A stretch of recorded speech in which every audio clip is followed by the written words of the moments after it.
सो पहले तो congratulations, court को जिस तरह रिस्पांस मिल रहा है, एक अनोखा रिस्पांस मिल रहा है। एंड मैं कमेंट सेक्शन पढ़ रहा था, काफ़ी अच्छे अच्छे कमेंट। पर्सनली मुझे काफ़ी अच्छा लगा जिस विषय पे बात चल रही है। आप क्या कहना चाहोगे, किस तरह का रिस्पांस आपने देखा है जब से ट्रेलर रिलीज हुआ है? नहीं, सबसे पहले तो बहुत बहुत धन्यवाद। आप सबका बहुत मैं शुक्रगुजार हूँ कि आप सब ने सबको बहुत पसंद आई है ट्रेलर। यस। और ये जो ट्रेलर है, जैसे आपने कहा कि जो विषय है वो बहुत ही अद्भुत है, और वो हमने ज़्यादा देखा नहीं है। हमने हमारे सिनेमा में, हमारे साहित्य में तो बहुत देखा है, लेकिन हमारे सिनेमा में इस विषय को लेकर आई थिंक लोग घबराते हैं इस विषय से, क्योंकि ये इतना गहरा हमारी जो समाज के जड़ों तक पहुंचकर बीमारी फैल चुकी है इस भेदभाव और कास्ट सिस्टम ने। तो ये इन जैसी फिल्मों को को बनाना और लोगों तक पहुंचाना मेरे हिसाब से बहुत ज़रूरी है, यस। क्योंकि जो जो सामाजिक इनइक्वालिटी है हमारे देश में, और आई थिंक पूरी दुनिया में, लेकिन खास करके हमारे देश में, हमें इसे ज़रूर बदलना चाहिए, ताकि भविष्य और लोगों के लिए इक्वल और इक्वालिटेरियन हो। हमारी बस यही ऐसे हम सब की इंसानियत के दौर से उम्मीद है कि सब लोग को मौके मिले, सब लोग को अपॉर्चुनिटीज़ मिले, सब लोग के लिए एक लेवल प्लेइंग फील्ड जिसे कहते हैं, जहाँ पे इनइक्वालिटीज़ ना हो, जहाँ पे चाहे भेदभाव के कारण से, या चाहे नेपोटिज्म के कारण से, या चाहे अमीरी गरीबी के कारण से, या किसी के मज़हब के कारण से, इक्वालिटी होना चाहिए मेरे हिसाब से ज़िंदगी में, और हर हर फील्ड में। कि इक्वालिटी होना चाहिए कि आपके मेरिट पे, आपके मेहनत पे लोगों को कामयाबी मिलनी चाहिए। ये नहीं मिलनी चाहिए क्योंकि कोई ऊपरी जात का हो, या कोई अमीर घर से हो, या कोई फिल्मी खानदान से हो। मेरे हिसाब से हमारी सबकी इच्छा और उम्मीद है इस ज़िंदगी में और इस पृथ्वी पर कि हम सबको मौके अपने काबिलियत के दौर पर मिले। सर मुझे बताइए, आपने बहुत सारे कैरेक्टर किए, लेकिन ये कैरेक्टर आपके लिए कितना डिफिकल्ट था और आपने कैसे अंदर इसको ढाला, आप नहीं बताइए। आई थिंक इसका सबसे ज़्यादा दो लोगों का हाथ है। एक तो हमारे डायरेक्टर हैं अक्षय, और दूसरे संजय जी। इन दोनों ने मुझे जिस तरीके से शेप किया, मेरे परफॉर्मेंस को मोल्ड किया, इसका मैं मतलब कि बता ही नहीं सकता हूँ कि मैं कितना शुक्रगुजार हूँ। अक्षय एक बहुत ही कमाल का डायरेक्टर है। उसकी जो आई थिंक, और ये भी है कि बहुत कमाल का राइटर भी है। जो बिहारी भाषा तो उसके जहन में है तो सही, तो वो बहुत ही कमाल की बोली लिखता है, बहुत ही कमाल के डायलॉग्स और कहानी लिखता है।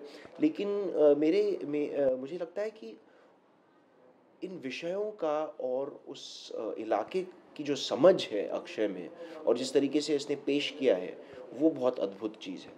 और वो बहुत कम देखने को मिलती है कि ये जो आवाज़ हमारे देश के अंदर से जो आती है, छोटे शहरों से आती है, गांव से आती है, ये बहुत महत्वपूर्ण आवाज़ है हमारे सिनेमा के लिए और हमारे समाज के लिए। और अक्षय जैसे फिल्म मेकर को मैं सल्यूट करता हूँ।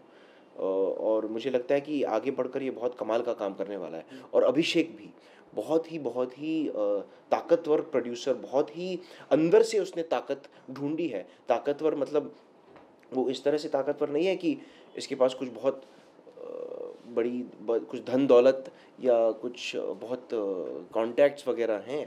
उसने जो भी कमाया है, जो भी पाया है इस फिल्म से, वो अपने खुद के काबिलियत पे और खुद के मेहनत से और खुद की डिटर्मिनेशन से उसने पाया है। और मैं बता ही नहीं सकता हूँ कि इन दोनों लड़कों ने जो चीज़ को हासिल की है, जो पाया है, जो बनाया है इस फिल्म को, और जो अचीव किया है, वो बहुत ही इंस्पायरिंग है आगे की पीढ़ियों के लिए। बहुत बहुत इंस्पायरिंग है, क्योंकि जो इन दोनों ने जो चीज़ अचीव की है, बड़े घर के शहर में रहने वाले लड़के भी नहीं कर पाएंगे। विमन, आपकी मैं मूवी की मैं बात करूँ, हैप्पी न्यू ईयर मैंने देखी थी। काफ़ी अलग किरदार था जिसमें आप कंप्यूटर से सब करते थे। एंड आज इस किरदार के बारे में बताऊँ तो ये एक अनोखा किरदार है। आपके डैड के बारे में मैं बताऊँ तो उनका भी एक अलग ही किरदार। तो उनके मार्गदर्शन पे आप कितना चलते हो? बहुत बहुत। और आपने फिल्म देखी होगी पार, यस। जो मेरे लिए एक बहुत ही गंभीर किस्म का एग्ज़ाम्पल था मेरे लिए, मुझे सीखने के लिए। और ख़ास करके उनके साथ जो मैंने थिएटर में काम किया है, हमने प्रेमचंद जी और इस्मत चुगताई और मंटो के कहानियों को पेश किया है एक मोनोलॉग रूप में। उसमें क्या होता है कि एक एक्टर सारे किरदारों को निभाता है। राइट। तो मैं उनको उस दिन ही बता रहा था कि जो कुछ भी मैंने उनसे थिएटर करते समय सीखा है, उसे मुझे फिल्मों के काम में अपनाने का मौका मिला है। Yes. और ये बहुत ही कमाल की चीज़ है, क्योंकि ये भी बहुत दिलचस्प चीज़ है कि मैंने काफ़ी रिसेंटली सीमा पावा जी के लिए जी थिएटर के लिए एक प्रेमचंद जी की कहानी की थी, गुल्ली डंडा। और मैं कसम से बोल रहा हूँ कि मैंने जो किरदार माधव उसमें निभाया था, उससे मैंने एक बहुत ही दिलचस्प तरीके से उसे वापस प्रकट किया उस कहानी में। सच्ची मुझे लगा कि माधव की जो आत्मा है उस किरदार में घुस गई, क्योंकि वो कहानी भी जो है गुल्ली डंडा वो कास्ट सिस्टम को लेकर डील करती है। वो एक दो लड़कों की दोस्ती की कहानी है, एक जो छोटे जात का है और एक तो जो बड़े जात का है। और जो छोटे जात का लड़का है वो कई ज़्यादा अच्छा है उससे गुल्ली डंडा गेंद में। तो मैंने सच्ची में जो कुछ भी इन लोगों से सीखा माधव के किरदार निभाते समय, मुझे उसे अप्लाई करने का मौका मिला गुल्ली डंडा में। और मेरे बाकी सब कामों में भी कई सारे, मतलब अगर किसी भी प्रकार का मुझे किरदार मिलता है प्ले करने का जो यूपी या बिहार से हो, जो भी मैंने अपने पिताजी से सीखा है, जो भी हमने एक प्ले किया था संक्रमण करके, जिसमें बहुत ठेठ इलाहाबादी खड़ी बोली जिसे बोलते हैं भाषा थी उसमें, तो मैंने उसके लिए वो सीखी और उसका थोड़ा बहुत मुझे अप्लाई करने को मिला माधव में। और हालांकि माधव अलग है, जो बिहारी भाषा है वो अलग है, लेकिन एक ही जड़ से आई थिंक उगते हैं दोनों भाषा। और उसके बाद जो मैंने अलग अलग किस्म का काम किया है, उसमें माधव से जो मैंने सीखा था उसमें अप्लाई करने का मौका मिला। तो ये बहुत ही खूबसूरत चीज़ है कि एक एक्टर की ज़िंदगी में जो कुछ भी हम सीखते हैं अलग अलग फिल्मों से और अलग अलग नाटकों से, हमें उसे इस्तेमाल करने का मौका मिलता है आगे। बीइंग एन थिएटर एक्टर कितना हेल्प करता है, स्पेशली इस तरह के विषय में काफ़ी हेल्प करता है। जब हम बात करते हैं जो बड़े पर्दे और थिएटर में फ़र्क दिखता है, बट जब हम थिएटर के बैकग्राउंड से आते हैं तो इस विषय पे काफ़ी हेल्प करता है। जी। आपको किस तरह से हेल्प हुआ है? बहुत बहुत आई थिंक एक अभिनेता की जो कला है और जो क्राफ्ट है वो थिएटर से ही आती है सबसे ज़्यादा। ऑफ कोर्स मैं ये नहीं कह रहा हूँ कि थिएटर की बिना नहीं आ सकती है, ऐसे कई हमारे पास उदाहरण हैं जो लोग जिनने थिएटर ज़िंदगी में कभी नहीं किया है और जो मंच पे कभी खड़े नहीं हुए हैं, जो बहुत उनने काफ़ी कामयाब बन चुके हैं एक्टिंग में। तो ये कोई हार्ड एंड फास्ट रूल नहीं है, लेकिन मेरे हिसाब से हर एक अभिनेता को थिएटर करना चाहिए, थिएटर समझना चाहिए और थिएटर से सीखना चाहिए। ये बहुत ज़रूरी चीज़ें हैं मेरे हिसाब से। लेकिन थिएटर में जो ट्रेनिंग मिलती है और जो आपके क्राफ्ट को जो मजबूती मिलती है, वो आपको कहीं और से नहीं मिलेगी। सर ये बताइए कि जैसे हम कई कैरेक्टर का जब हमको मिलता है तो हमको उसके अंदर कुछ चीज़ें ऐड करनी पड़ती है, माइनस करनी पड़ती है, लेकिन आपका ये जो कैरेक्टर इसके अंदर आपको अपने आप को पूरा खोकर एक नया विवान आपको अपने अंदर डालना पड़ता है जी। तो क्या चीज़ें आपने इसके अंदर मतलब अपने अंदर ऐड ऑन की या क्या चीज़ें आपने इस कैरेक्टर से सीखी और आज भी उसको आपने अपने अंदर रखा है? सबसे जो इम्पोर्टेंट चीज़ है कि मैं 2 महीने के लिए मैंने इंग्लिश बोलना बंद कर दिया। मैंने इंग्लिश में सोच विचार करना बंद कर दिया। मैंने इंग्लिश में बातचीत करना बंद कर दिया। ये मेरे लिए सबसे ज़रूरी चीज़ थी, क्योंकि हम जो बम्बई के पले बड़े लोग हैं, मेरी नानी मुझे डांटती रहती थी यार कि क्या यार तुम लोग सारा अमेरिकन इंग्लिश ये सब से फ़िदा हो, हमारी खुद की जो कल्चर है उसमें थोड़ा सा रुचि रखो यार। तो ये एक बहुत मेरी पीढ़ी जो है ये हमारी बीमारी है कि हम बहुत इंटरनलाइज्ड कॉलोनाइजेशन जिसे बोलते हैं ना, कि अंग्रेज़ तो चले गए लेकिन अंग्रेज़ी छोड़ के अंग्रेज़ी छोड़ दी उनने। तो ये एक बहुत ही हमेशा से सिर्फ कला के दौर से नहीं बल्कि इंसानी दौर से ये एक कोशिश हमेशा से रही है कि अपने जो देश की जो कल्चर है उससे और थोड़ा सा जुड़ जाएं। और जो MTV और जो अमेरिका और ये सब विलायती जो चीज़ें हैं, हालांकि हम काफ़ी फ़िदा थे इन चीज़ों पर, लेकिन थोड़ी सी हमारी जो चीज़ें हैं, हमारी जो कल्चर है उसमें भी रुचि रखनी चाहिए, उसकी भी समझ होनी चाहिए और उसमें भी दिलचस्पी रखनी चाहिए। एक आखिरी सवाल, क्या जी। उम्मीदें है 26 मई को आने वाली है? संजय सर है, आप हो, किस तरह की उम्मीदें नज़र आ रही है? उम्मीदें यही हैं कि ये लोग फ़िल्म देखेंगे, इस विषय पर सोच विचार करेंगे और भेदभाव के बारे में, कास्ट सिस्टम के बारे में लोग थोड़ा सा सोचेंगे और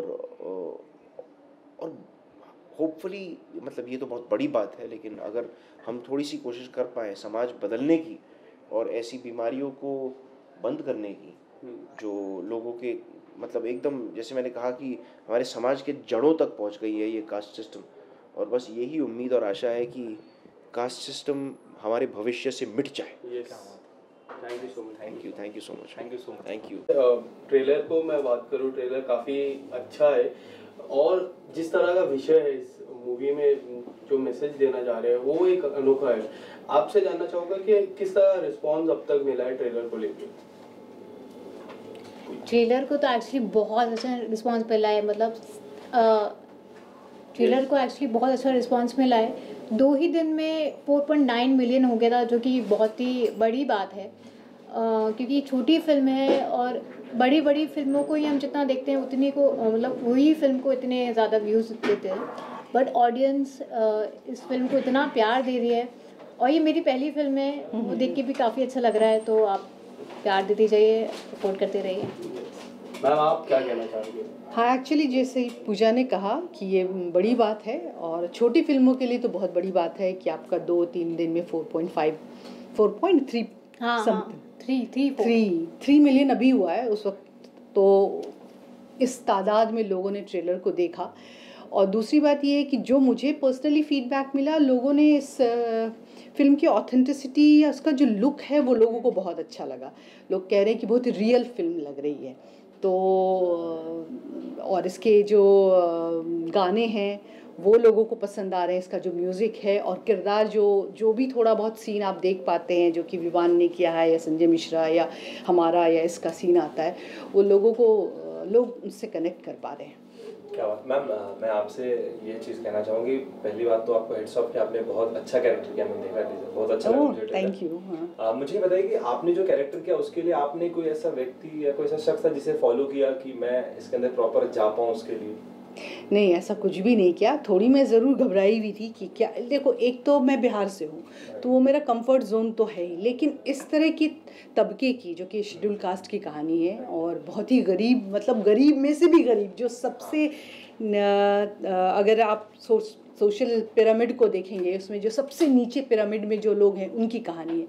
तो ऐसा किरदार मैंने अभी तक निभाया नहीं था। तो जाहिर है कि भाषा भी जो थी वो वैसे, मैं हिंदी बोलती नहीं हूँ और वैसा दिखती नहीं हूँ, वैसी स्थितियों में रही नहीं हूँ, तो वो मेरे लिए ज़रूर एक चैलेंज था। लेकिन मुझे बहुत कोशिश नहीं करनी पड़ी कि एक बार जैसे ही आप कॉस्ट्यूम पहन लेते हैं, आप इन्वायरमेंट देखते हैं, आप देखते हैं आसपास की किस जगह शूटिंग हो रही है, तो आप खुद ब खुद एज एन एक्टर वो चीज़ें जो हैं वो धीरे धीरे आप अपने अंदर लाने लगते हैं। और मुझे संजय मिश्रा ने कहा, मैं पूछी कि कैसे तैयारी करूं, उन्होंने कहा कि ज़्यादा कुछ करने की ज़रूरत नहीं है, किसी व्यक्ति को रिसर्च करने की ज़रूरत नहीं है, क्योंकि ये सारे व्यक्ति हमारे अंदर रहते हैं। आप अगर देखिएगा ध्यान से तो आप जिस स्थिति में पहुंचिएगा तो देखिएगा कि आप भी वैसे ही अमूमन बिहेव करने लगे हैं। तो ये हमारे ह्यूमन बींग्स के अंदर बहुत बड़ी कैपेसिटी है कि वी चेंज वेरी क्विकली। अगर मैं बहुत हाईफाई पार्टी में जाऊंगी तो मेरा मैनरिज्म डिफरेंट हो जाएगा और मैं गांव में चली जाऊंगी तो मेरा मैनरिज्म डिफरेंट हो जाएगा, क्योंकि हमारा एक्सपोजर है। अगर एक्सपोजर नहीं रहेगा तो आपके लिए मुश्किल होगा, लेकिन मेरा एक्सपोजर है। मैं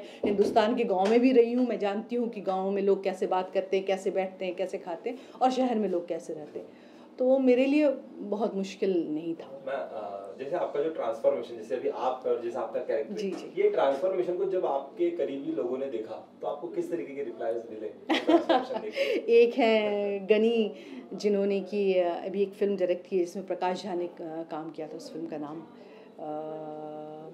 मट्टो की साइकिल। तो उनका ये था कि मैं आपको सोनल झा, मैं आपको देख के चकित रह गया हूँ। तो इनफैक्ट लोग ऐसे नहीं पहचान पाते हैं, या उनको, कुछ लोगों को तो बहुत शौक लगता है, उनको लगता है अरे ये क्या कर दिया। तो ये मेरे लिए अच्छा है, मुझे वो शौक वैल्यू अच्छा लग रहा है कि लोगों ने शायद इमेजिन नहीं किया था कि मेरे जैसे व्यक्तित्व वाला व्यक्ति ऐसा लग सकता है। तो जब मैं अगर कैरेक्टर जैसे लग रही हूँ तो मुझे बहुत खुशी होती है कि एक्चुअली मैं सोनल झानी हो के सहमुनिया ही लग रही हूँ। पूजा, आप अपने किरदार के बारे में क्या कहना चाहोगे? क्या किस तरह का रोल देखने मिलेगा आपके साथ? ये बेसिकली साक्षी नाम है इस किरदार का। 18 साल की लड़की, बहुत ही चुलबुली है, पढ़ाई में काफ़ी अच्छी है, लेकिन उसको ज़्यादा पढ़ाई करने देते नहीं है इसके घर वाले, क्योंकि वो फाइनेंशियली इतनी स्ट्रांग रहते नहीं हैं। और कहीं ना कहीं ये माधव से मिलती है और इसको माधव से प्यार हो जाता है, बट ये माधव से अपना प्यार जाहिर नहीं कर पाती, दोनों ही नहीं कर पाते, क्योंकि इसको लगता है कि ये अपने घर वालों को कैसे ही कन्विंस करेगी, क्योंकि माधव एक लो कास्ट का बंदा है और वो वेल बीइंग के लिए ज़्यादा कुछ कर नहीं पाता है, क्योंकि अभी वो छोटा है और छोटे जात से है और ज़्यादा खाने पीने के लिए उसके पास ज़्यादा कुछ है नहीं, तो वो अपनी फैमिली को कैसे कन्विंस करेगी कि मुझे उससे शादी करनी है।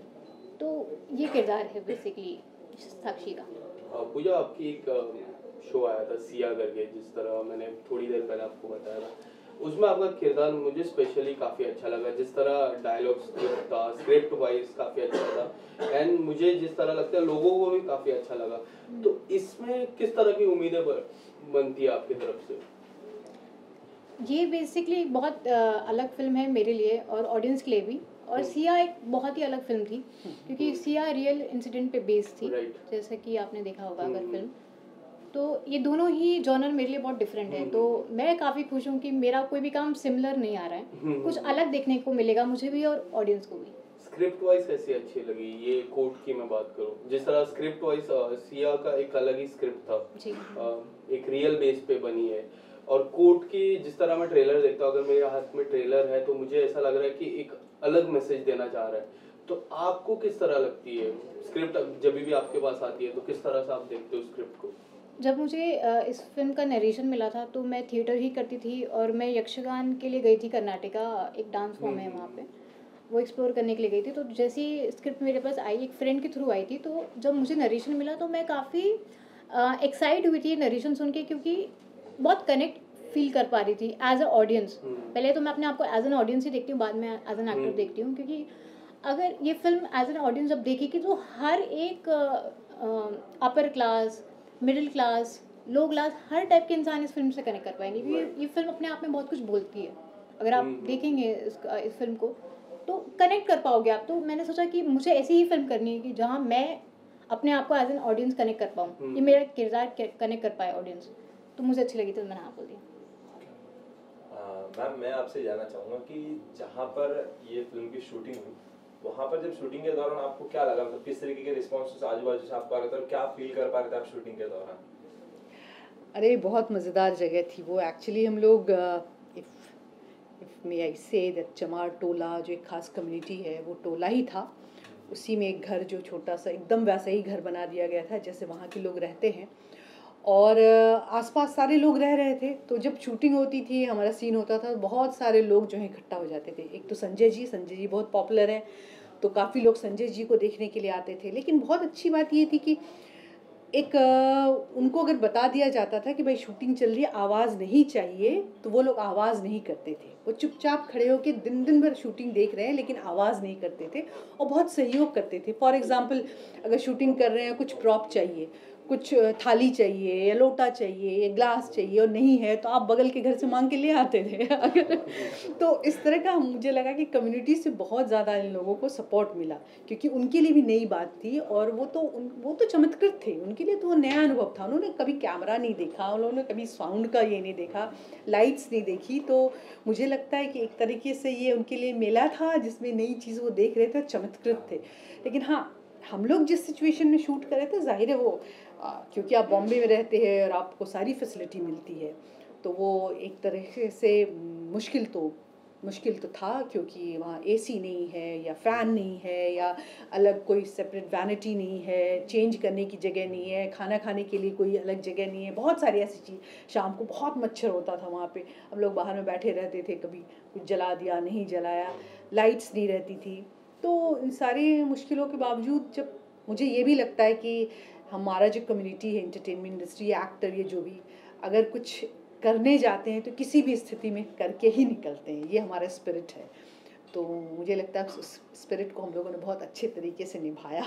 क्या संजय जी की कोई खास बात अगर आप शेयर करना चाहो, क्योंकि काफ़ी सारी स्टोरी बन जाती है, जितने भी लाइक जो संजय जी के साथ काम करते हैं, उनके साथ मैं अगर इंटरव्यू करूँ तो अलग अलग स्टोरी रहती है उनकी। अरे संजय जी उनके साथ कमाल काम के करना ही एक अद्भुत बात हो जाती है। अगर आप दोनों एक छोटी छोटी स्टोरी बोल दें। संजय जी के साथ तो बहुत मेरा समय बीता, एक्चुअली उन्हीं के साथ मेरे ज़्यादातर सीन थे। Right. तो मेरे गाइडिंग फोर्स भी थे और एक तरह से हमारे लीडर भी थे। मैं, विवान और संजय जी एक साथ ठहरे हुए थे, तो एक ही साथ गाड़ी में जाते थे। उनको खाना बनाने का बहुत शौक है, खिलाने का बहुत शौक है। तो उनका पहला काम होता था, हम लोग गाड़ी से जा रहे थे, सब्जी मार्केट से गुजरते थे और अच्छा आज ये बनाएंगे, आज ये ले लो, आज ये बनाएंगे, आज ये ले लो। और जिस होटल में हम लोग ठहरे थे उसके मालिक से उन्होंने बात कर ली थी। शूटिंग ख़त्म होती थी, वो जाते थे किचन में, खाना बनाते थे और फिर हम लोग सब मिल के खाते थे। बहुत अच्छी मछली उन्होंने बना के खिलाई। और संजय जी की बहुत बड़ी क्वालिटी जो कि मुझे सीखने को मिली, जब हम लोग जाते हैं तो बहुत सारा एक्सपेक्टेशन रहता है कि ये सुविधा रहनी चाहिए, बहुत नहीं लेकिन फिर भी मिनिमम में भी तो कुछ तो चाहिए। जैसे क्लीनिनेस का मैटर था कि साफ़ बाथरूम होना चाहिए, खाना जहाँ खा रहे हैं वहाँ हाथ धोने की सुविधा होनी चाहिए, साफ़ जगह से चाय बन मिलनी चाहिए। तो संजय जी को मैंने देखा कि उन्होंने अपने को डी क्लास कर लिया पूरी तरीके से। उनको कोई फ़र्क नहीं पड़ता था कि कैसे जगह पे बैठे हैं, क्या सुविधा है। वो मुझे बहुत उनसे सीखने को मिला। ये व्यक्ति जो कि इतना काम करके आ चुका है, ये जब कुछ सिचुएशन को देख के वो एडजस्ट करे तो फिर मैं क्या हूँ। You can't demand, so then you have this क्या कहें, that he really inspired us, specially me. So I keep giving this example to everybody कि यार संजय मिश्रा तो कमाल के व्यक्ति हैं और एकदम ही फंसी नहीं है, कोई उनका डिमांड नहीं है, जो कि बहुत मुश्किल है उस तरीके के जोन में जाना। जब आप काम करते हैं, थके रहते हैं, आपको मन करता है कि बेसिक सुविधा तो आपको मिलनी चाहिए, लेकिन वो कमाल के आदमी है।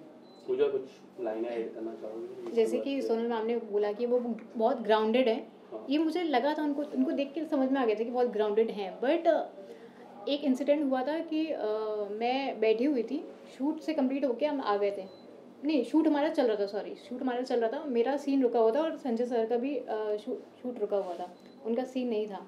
तो मैं ऐसी बैठी थी और मैं शांत बैठी थी क्योंकि मुझे उनसे डर लगा था मैं उनसे बात कैसे करूँ। ये बहुत बड़े, मतलब मेरे दिमाग में था बहुत बड़े एक्टर हैं, ये क्या ही मुझसे बात करेंगे और क्या बात करेंगे मुझसे, और मैं भी इनसे क्या बात करूँ। तो मैं ऐसी बैठी हुई थी, उनने मुझसे खुद से पूछा मछली खाती हो? मैं नहीं खाती मछली। तो फिर उन्होंने बोला कोई बात नहीं, आ जाना, मैं बनाऊँगा। और फिर यूपी का एक बहुत फेवरेट डिश है, उसको निमोना बोलते हैं यूपी में। तो निमोना वो बहुत अच्छा बनाते हैं। तो उन्होंने जब निमोना बनाया, तो मेरे पापा भी निमोना बहुत अच्छा बनाते, तो उन्होंने साथ में करके बनाया था। तो वो मेरे लिए बहुत ऐसा डिफरेंट सा था कि इतना बड़ा एक्टर, इतना बड़ा आदमी, वो सामने बैठ के निमोना बना रहे हैं और खिला रहे हैं, तो वो उसी हाथ से खा भी रहे हैं। तो मेरे लिए वो बहुत बड़ा स्पेशल था। Thank you so much. Thank you.